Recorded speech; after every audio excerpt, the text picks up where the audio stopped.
Okay,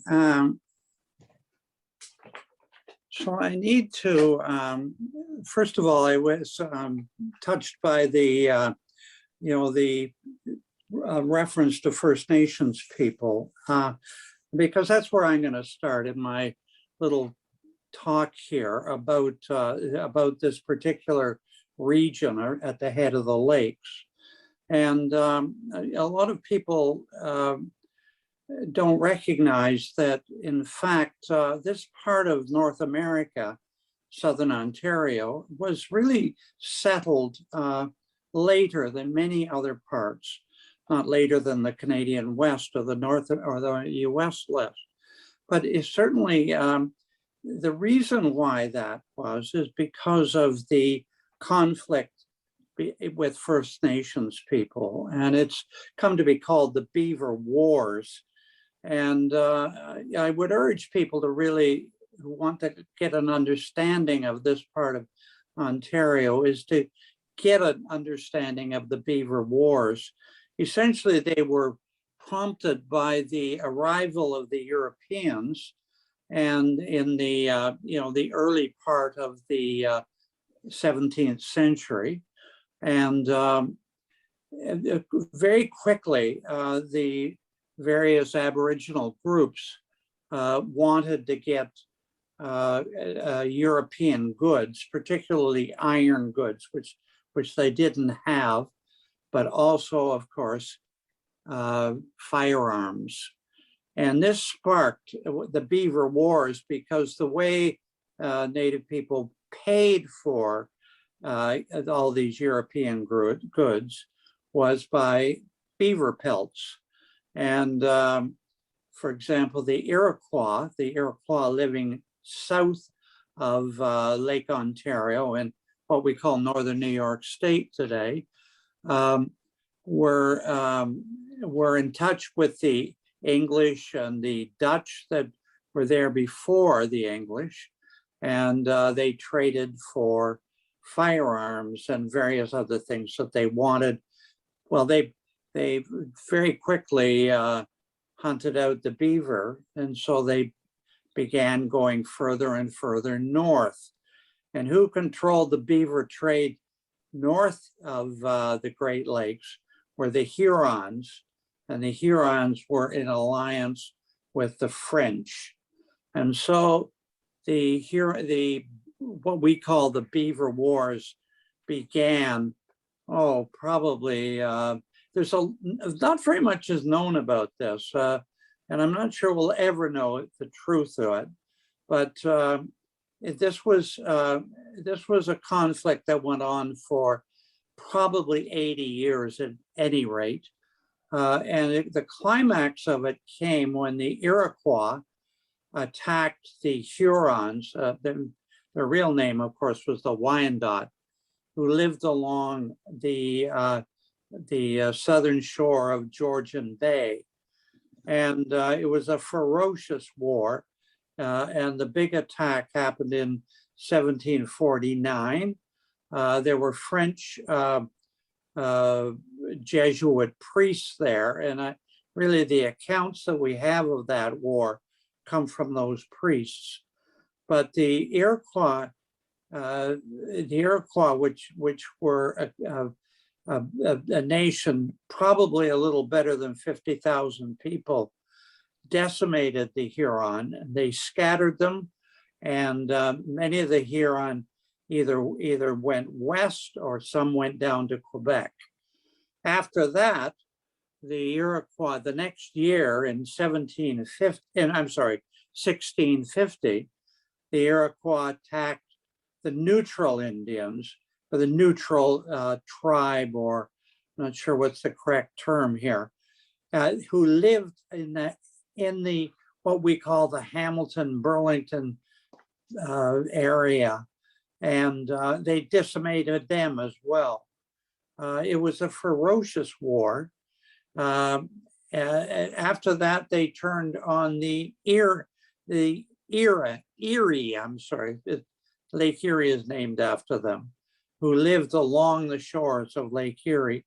So, I mean, this is this is the background. And many Europeans just could not come into what we call Southern Ontario today because of this ongoing war.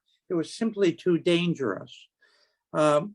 So there was a treaty between the French and the Iroquois in 1701 called the Treaty of Montreal.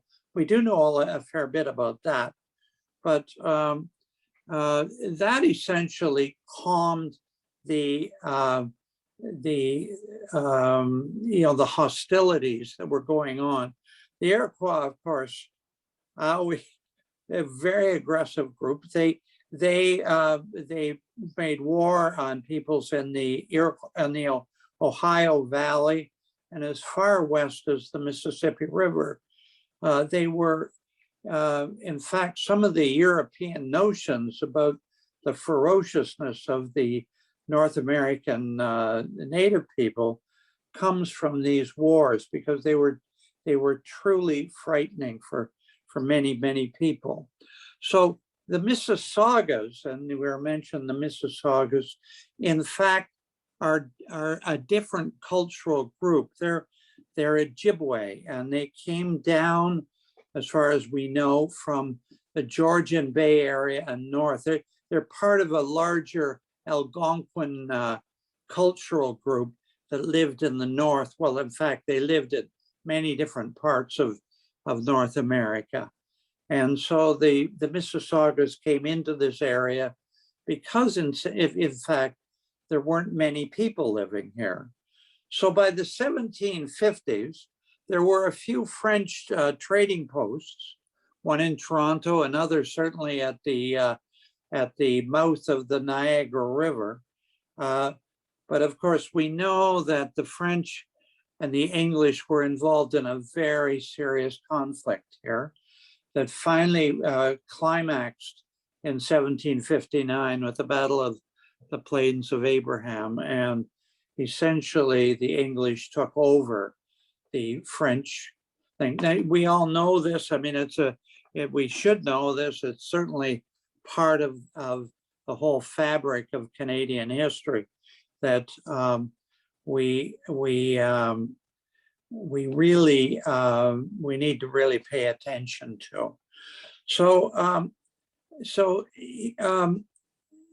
when the next major conflict, and I'm sorry we talk about wars all the time, and unfortunately wars have been a defining things around the world.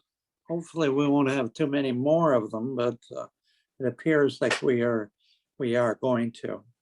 So the next major war, of course, was the War of American Independence, which had a great impact on what we call Ontario today.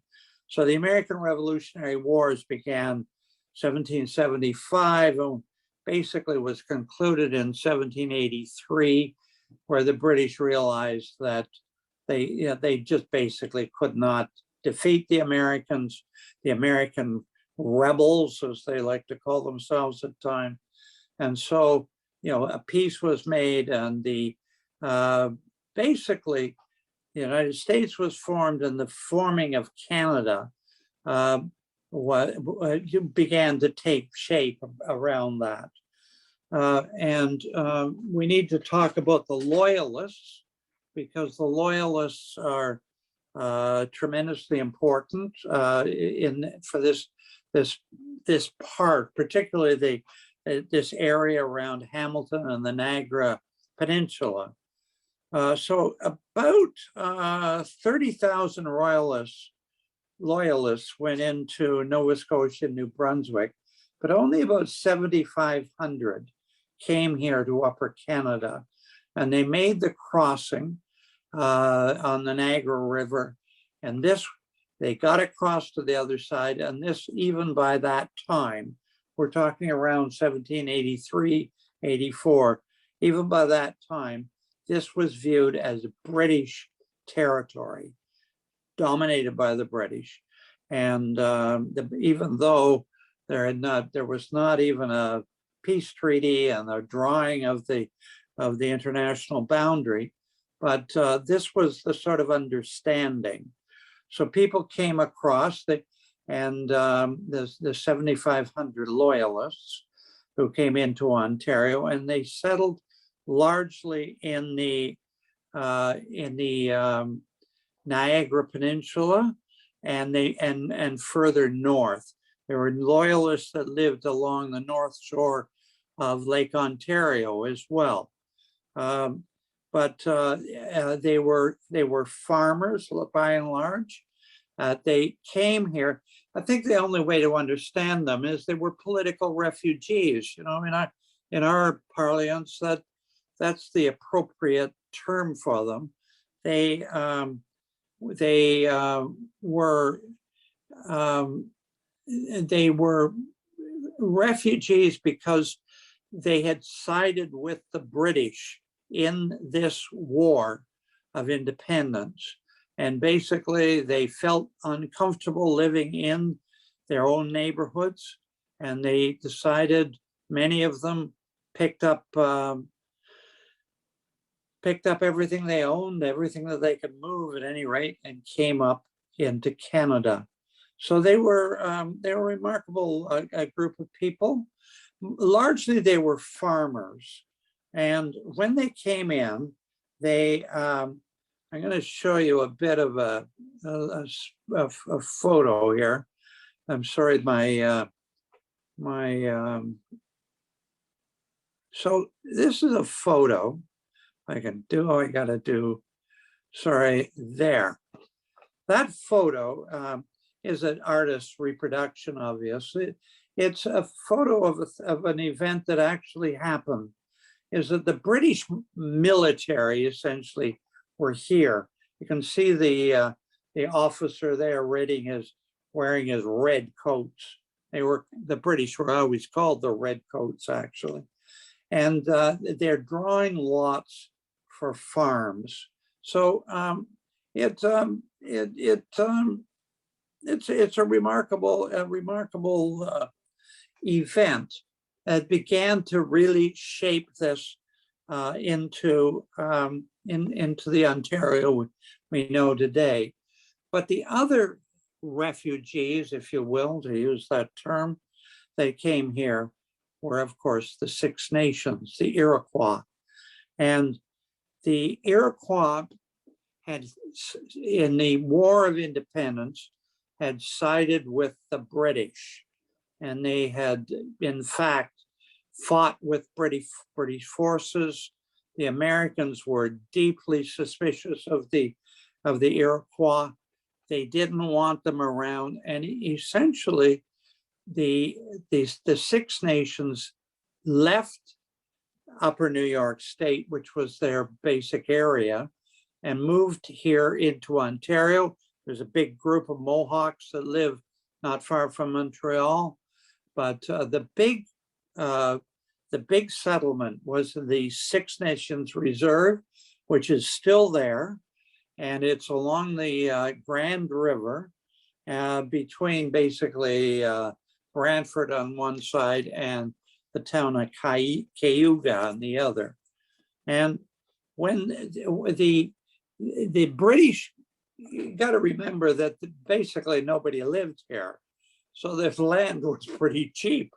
And the British granted the Six Nations 6 miles on either side of the Grand River, from the mouth of the river to the source of the river. I mean, this is a huge chunk of land and very arable land, I might say, as well. And they moved into this land, and then there was about 950,000 acres. Today, the Six Nations Reserve is only 46,000 acres. Why? Because they sold off the land, hoping to make money, so to support their people. But in fact, because there was so much available land, that land wasn't worth very much. So it's one of those sad things where the First Nations people lost a huge amount. So the initial Loyalist farms were in the Niagara Peninsula, and they extended north. There were a few that came as far north as Dundas, the town of Dundas, and that brings us to talk about Lord Simcoe, one of the great influences on our territory. And Simcoe was a British lieutenant governor, appointed, a politically powerful individual.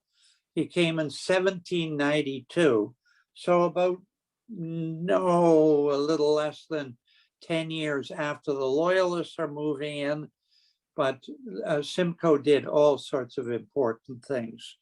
He selected what is today Toronto as the capital of Upper Canada, for one, because he wanted them, the capital until that time was in the community we call Niagara-on-the-Lake.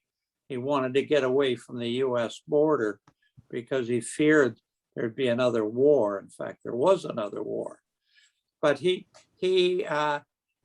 perhaps better known for putting in settler roads. His most famous was Yonge Street, but also Dundas that went from Toronto into the town of Dundas. And then there was another road that was built a little later from Dundas through the city of London, or town at that time, down as far as Windsor. And these were settlement roads and played a huge, huge role in moving settlers in, and not particularly at this period, but a little later. Those were very important roads. Simcoe stimulated farming. He began surveying, basically for farms. A farmer wants to know where his land is. He doesn't want to plow the field of his neighbor, after all. And so Simcoe started all that, and surveying went on for several years, many years after that. So there was always the concern about war with the United States. And of course, it finally came in 1812. And this was a huge event that again had very important implications for this part of Ontario that we lived in. And I think, first of all, we should recognize that the bulk of the British forces was a regiment that was sent over by the British. There were 1,600 British troops, and they did the bulk of the fighting. There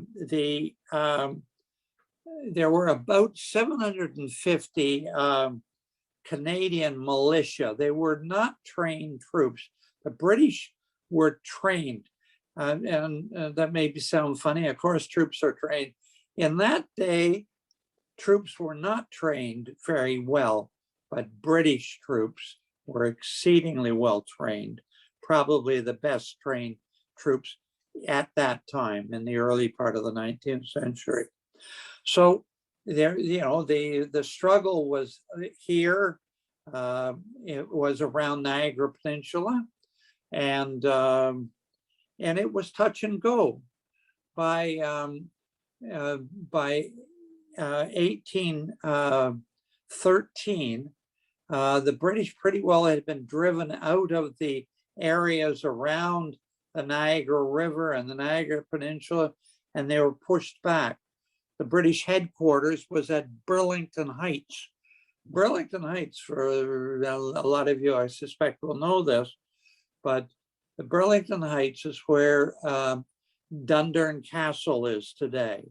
And that was always, and the War of 1812, that's where the British garrison was. And that's where the troops that were defending the Niagara Peninsula were. And the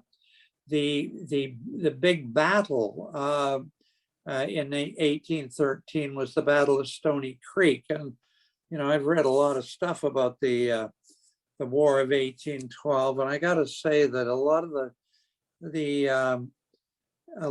the historians don't recognize, it strikes me, the importance of that battle, because the Americans were going to come, their intent was to come and lay siege to the British encampment at Burlington Heights.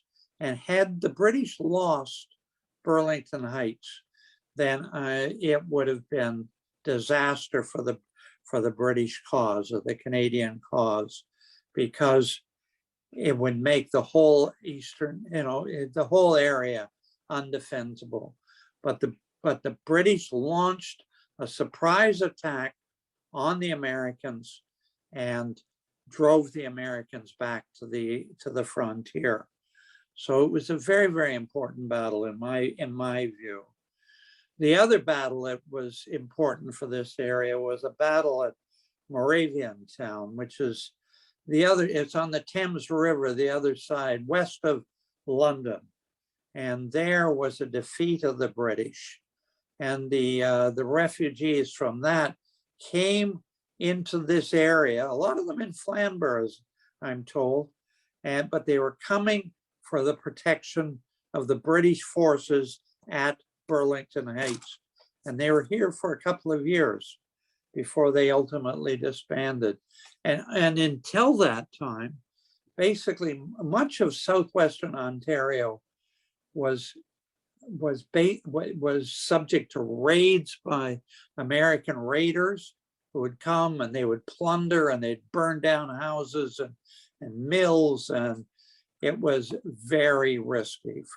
In the end, of course, the Treaty of Ghent in 1814 settled many of these things. So this is very much a big picture of what's going on here. Even by 1814, this was a very, very sparsely populated part of North America. But after the war, that's when economic development really began to happen. And that's when basically the world that we know began to emerge. So let's start talking about Dundas.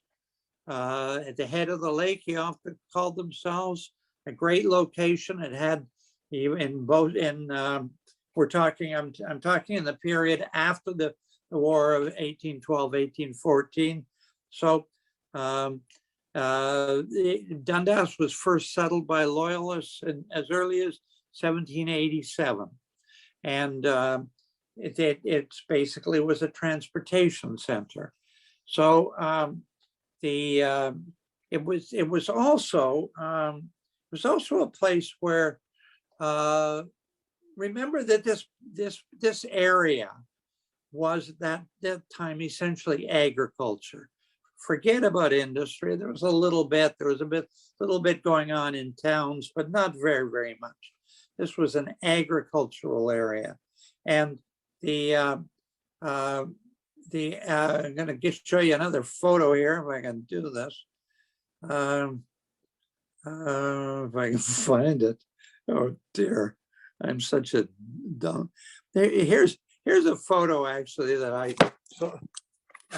selected, and it's a photo of it's a reproduction or a recreation of, you know, people that are interested in military history love to do these reenactments. It's the right thing. This is a reenactment of the Battle of Stoney Creek, but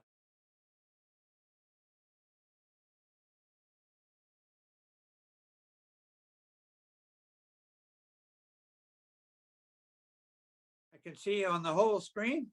Yeah. Okay, well, I'm going to just keep on shooting here.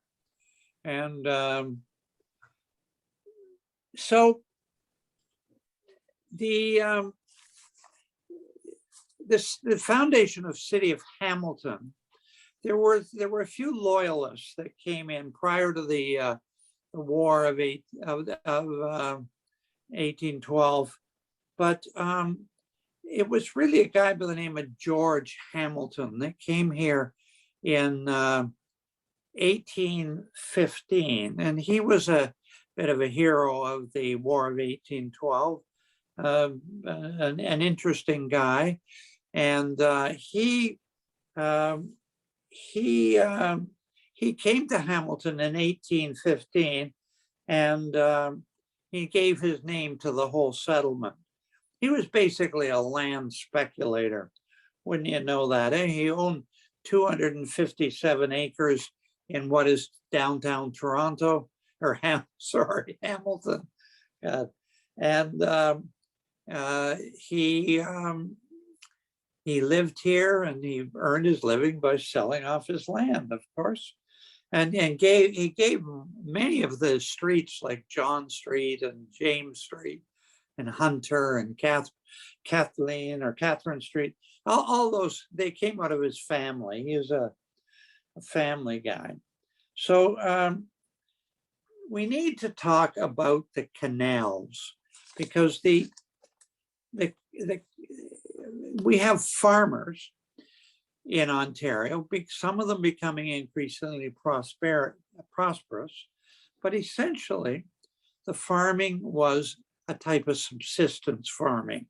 You know, by that, it's mean you grow enough to feed your family and maybe sell a little bit to your neighbors. But the type of farming, of course, we know today is much more than that. You know, it's selling crops, selling cash crops. And the farmers were always interested in that. Even, you know, farmers are no flies on the farmers, as they say. So how can they get their product, their farm produce to market? Well, the canals, the canal system. In England, across Great Britain, France as well, they were building canals. The major canal that had a huge impact on North America was the Erie Canal. And the Erie Canal goes, of course, from the Hudson River all the way to Buffalo. It was in Buffalo, your geography has to be good for this, is above Niagara Falls. So Buffalo had a port that was accessible to the upper Great Lakes, Lake Erie, Lake Huron, Lake Michigan, Lake Superior.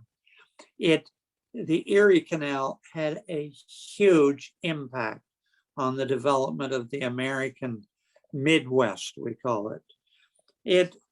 To the farmers around this area, it was a threat, not entirely a threat, because they could also sell their produce down the thing. And incidentally, the farmers out there will know that the best crop to grow back then was, of course, wheat or grain, because you could transport it over long distances. Forget about transporting tomatoes; they'll never make it to Buffalo, let alone all the way to Britain. But transporting wheat, or more often flour, was great. And so Canadians did start shooting through. And at that time, there was in Britain, there was a preferential treatment for Canadian goods, Canadian farm goods, not only farm goods, but also timber. So this was a huge, huge incentive. We begin seeing the transformation from subsistence farms into cash crop farms. Very, very important. There were other things that, you know, the Canadians could see what was going on. So, hey, let's try and open up this area. So at the beach strip, that was basically a creek that went across the beach strip. They built a canal there, and the beach strip canal opened in 1826, but that was not the end of it. There was a guy by the name of Desjardins who wanted to build a canal all the way to Dundas. And in fact, he did. It was through Coote's Paradise all the way into Dundas. And in fact, that was done. And it opened in 1832. But there's always a but. Certainly in economics, efficiency. The problem with the Desjardins Canal was that it was not too narrow. It could not accommodate the steamers, and it was steam shipping by the 1830s that was becoming more and more prominent in the Great Lakes, and certainly in Lake Ontario. And Hamilton, on the other hand, had a deep water port, but the Desjardins Canal could not accommodate it. And that's the real reason why the Desjardins Canal ultimately became a failure. But it's also one of the reasons why Hamilton began to grow like gangbusters. So there's a few other things that we really need to talk about. One was immigration. Like 7,500 loyalists is not enough to make this a prosperous colony. And it was really started as British immigration. And these were agriculturalists that were coming, and they began to fill up, take the farms. The surveying had been completed, and they began taking up the farms. As a matter of fact, my own family, one branch of it was part of this. They took up farming in around Stoney Creek, which is quite a bit further west of this, in the 1840s, the late 1840s. And that, a lot of the good land was already taken. The next huge impact on this area was the arrival of the Irish. And the Irish famine, the height of the Irish famine is 1847. It's one of the great tragedies of the modern era. And Ireland is the only country in Europe that actually lost population as a rate of immigration. The only thing the British did for the Irish was they gave somewhat of a subsidized passage to British North America. And people would come by sailing ship, often under dreadful conditions, and arrive after a 6-week crossing. They would arrive in Quebec City and make their way north, or west, actually, through the canals. So we didn't finish talking about the canals, because not only were these canals built at the beach strip and the Desjardins Canal, but a series of canals were built up the St. Lawrence River to be able to handle cargo and passengers. Actually, a lot of passengers came up, but the Welland Canal actually was opened. Let's see,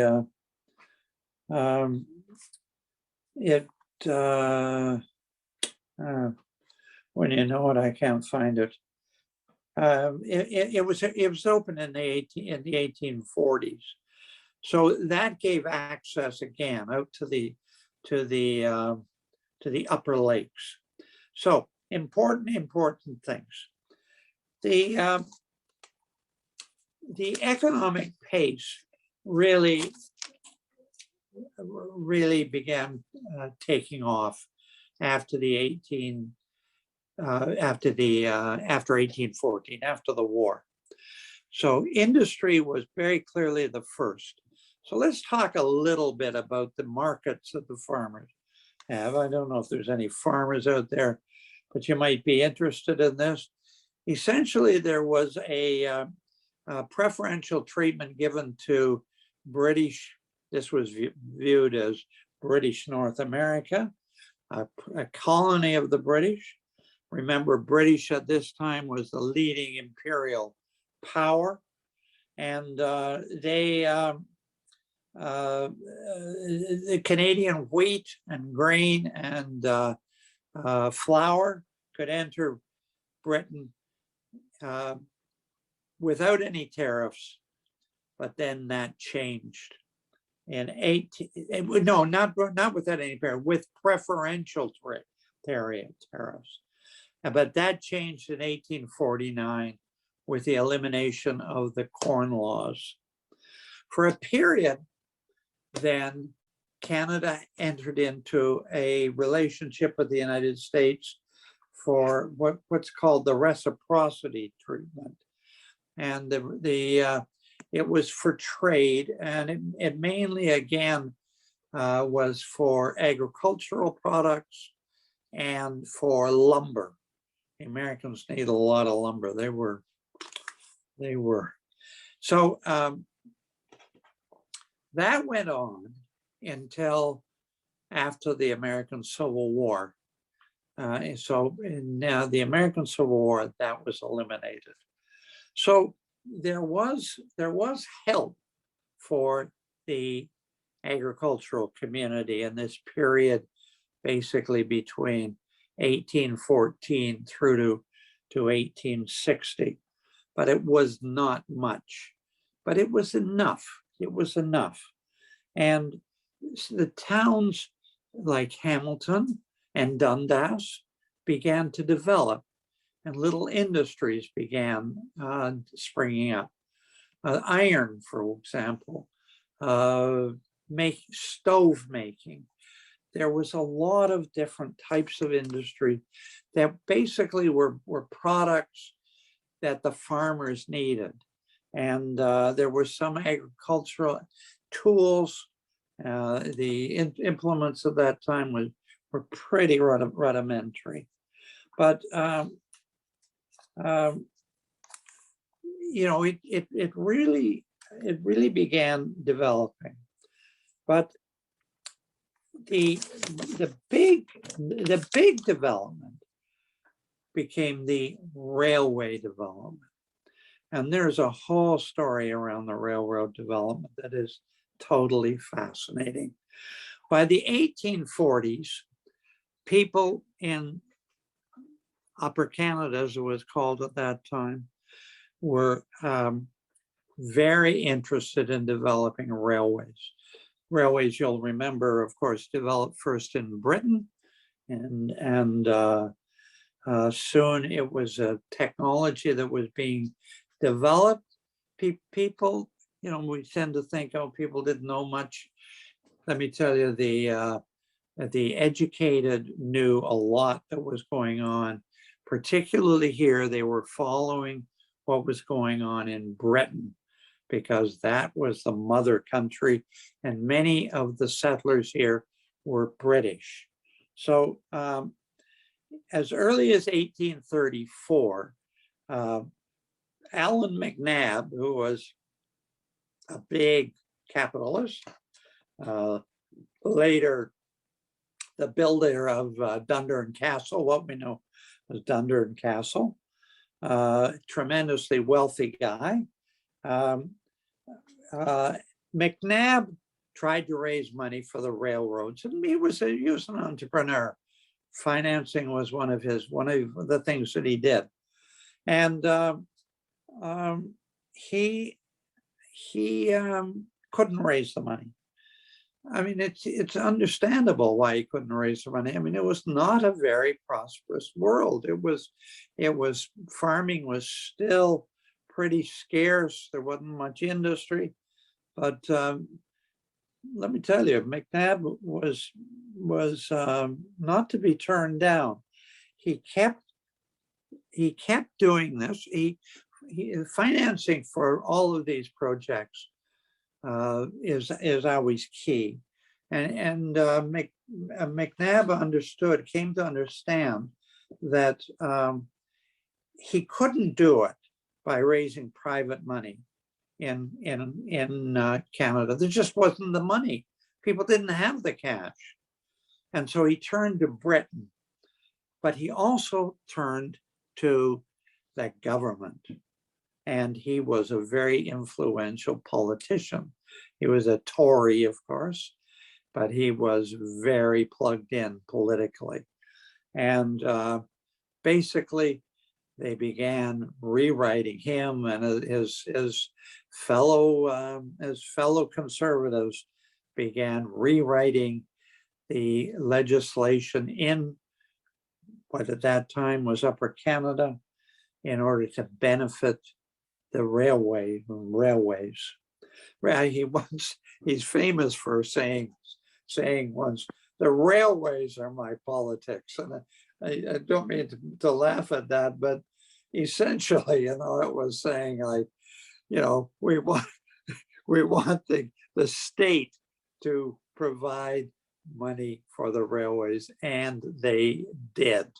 You'll have to read my book to see how much money flowed from the Ontario government, but a lot. Okay, and not only benefited Alan McNabb, but others as well. So McNabb by 1851, they had enough money to begin building the Great West Railroad, which ran from the Niagara frontier through across the Niagara Peninsula to Hamilton, on to London, and ultimately to Windsor. It was a massive project. We're talking about the 1850s. It took thousands of laborers. Remember, there's no, like everything was basically done with manual labor. It was an enormous project. The other place that McNabb got the money to build the railroad was from municipalities. And in Hamilton, I mean, every town that it went into, McNabb was there saying, you've got to give us land and you got to give us money because we won't bring the railway here. We'll bypass your town if you don't, and you'll be impoverished, blah, blah, blah, blah. Anyway, just to give you an indication of how much municipal money flowed to the railways, Hamilton bought 50,000 pounds, that's British sterling, of stock.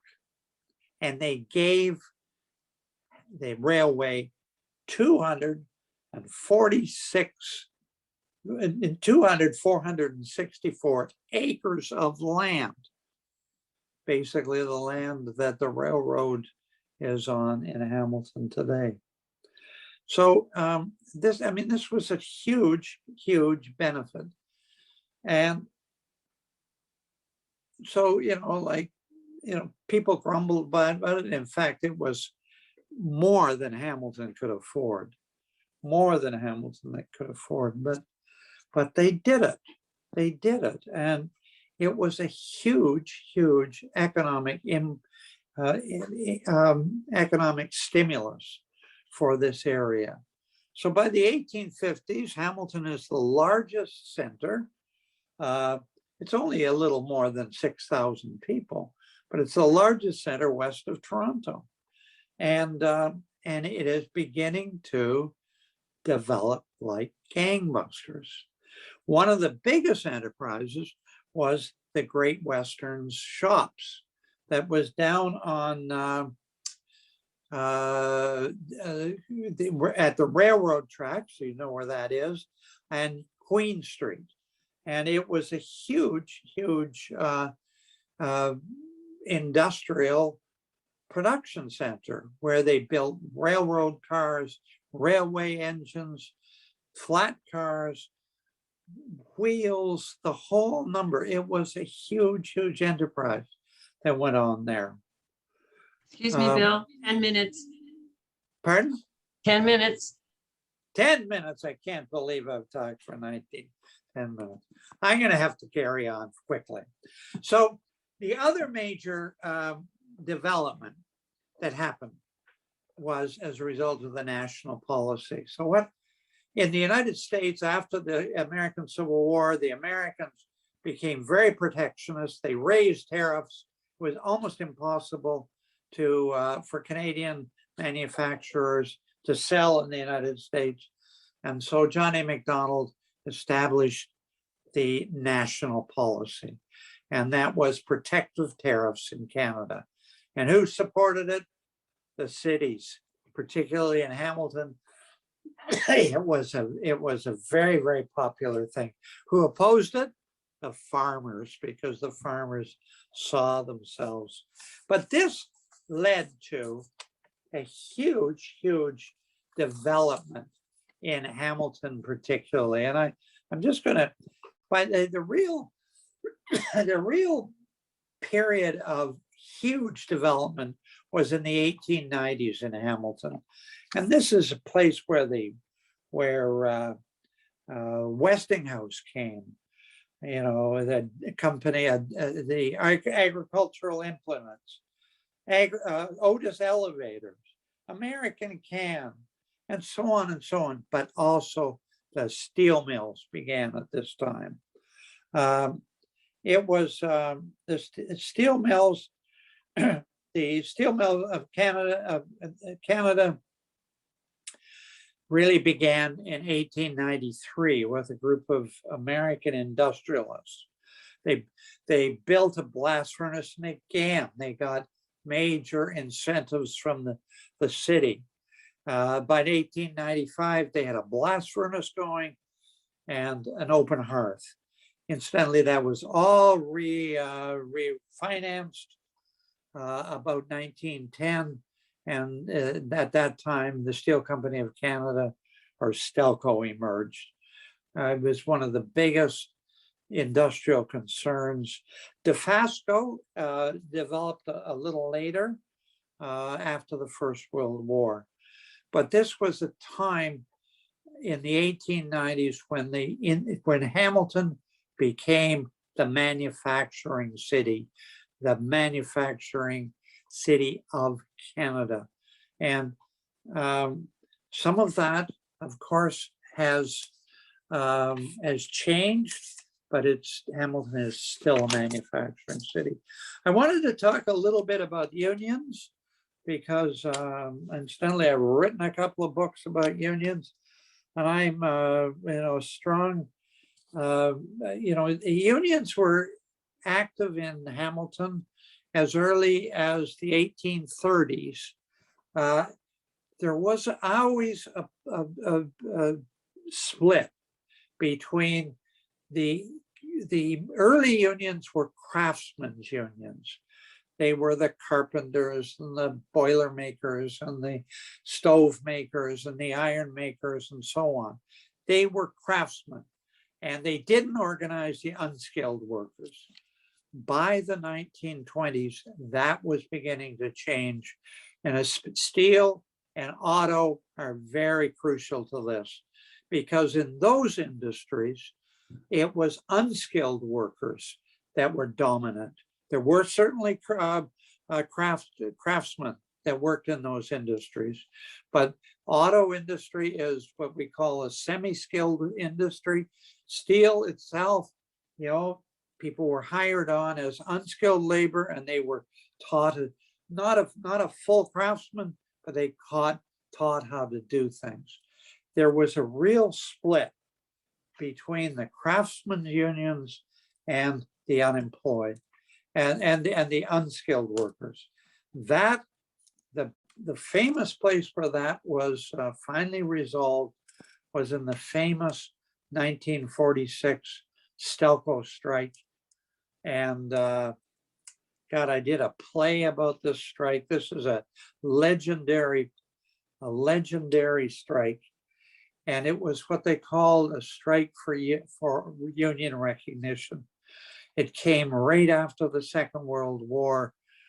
And basically, the returning veterans just made it known they were not going to go back to the level of exploitation that had existed in the mills prior to that time, when the unskilled workers virtually had no power and all the power rested with the foreman. And that strike broke that and made not only unionized plants, but non-unionized plants much, much different, because even the industrialists came to recognize that we have to give workers rights, we have to give workers a decent wage so they could support themselves and their families. And hopefully that's a thing that's going to continue to this day. And this is a pretty prosperous country, and we're pretty lucky to live here, I think. And I think we should be. But so many people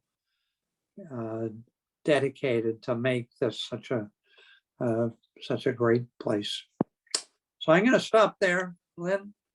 And there's just so much more that I could say. This is a big, big subject, and I love talking about it. Well, thank you very much. That was really interesting. It is a shame that we've only got an hour. If anybody would like to ask any questions, you'll have to unmute yourself, but Bill is more than happy to stay around and answer anything that people might want to talk about. Garth. Hi, Bill. It's not really a question. I just want to thank you. That was one of the best hours I've ever spent on Zoom. That was a breath of fresh air to me, from our early beginnings to where we are and where you left off. My vote is to bring you back about 10 times to listen to the rest of it. Amazing. Thank you, sir.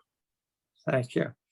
Well, maybe I can come back and complete my talk and talk about the 1930s, 40s, and the period after the Second World War, because that is a tremendously important part, and of course that's our era. The whole point of history, it seems to me, is to understand our past so we can understand the present and understand the future. And in my view, you can never get enough history. I've got a comment in the chat, said great talk, thank you. Nobody else? I just wanted to echo the others. That was so interesting, and so much that I never heard of, even though I grew up in Hamilton. So thank you very much. I'd love to come back for another one. Okay, well, thank you. That's very, very flattering, of course. Let me just. I wanted to. We were running out of time, and I knew I couldn't do this, but let me just tell you a little point of view of the history that I like to write and I like to read. There's a lot of history that basically focuses on the elites. And I don't mean that in a derogatory term, but the political elite, what's happened politically. There are mountains of books written about wars. I called my book Hamilton a People's History, because I wanted to talk about the people, and I'm not sure that I was able to achieve that nearly enough. But the focus of a lot of modern history is on the way of life of people and what shapes the lives of people. And that's what I like to write about. Not that wars are not important, not that politics is not important. Of course it's important. But you know, in my book, I talk about things like baseball games and vaudeville and political discussions on the street. You know, for example, during the 1930s and early 40s, the Communist Party was very influential in Hamilton. Why? Well, we know why. It was because the Depression was a terrible, you know, a terrible crisis for people. So we need to talk about those things and understand those things and you know, get away from the type of stereotyping that we have about certain things and have a broad, comprehensive view of our history. I'm very keen on that.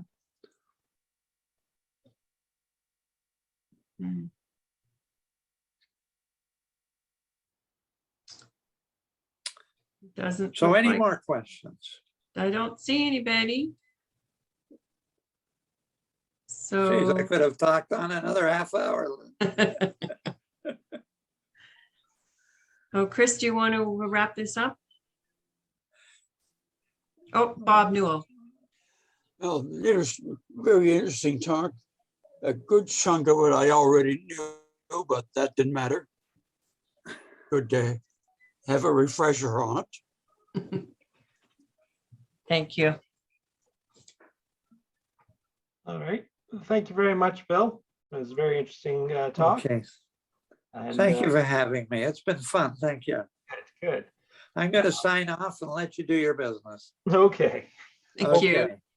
Hopefully Bye-bye. we'll be back And in thank person. you, Lynn. I should say that Lynn was very helpful in getting this all set up. So thank you, Lynn.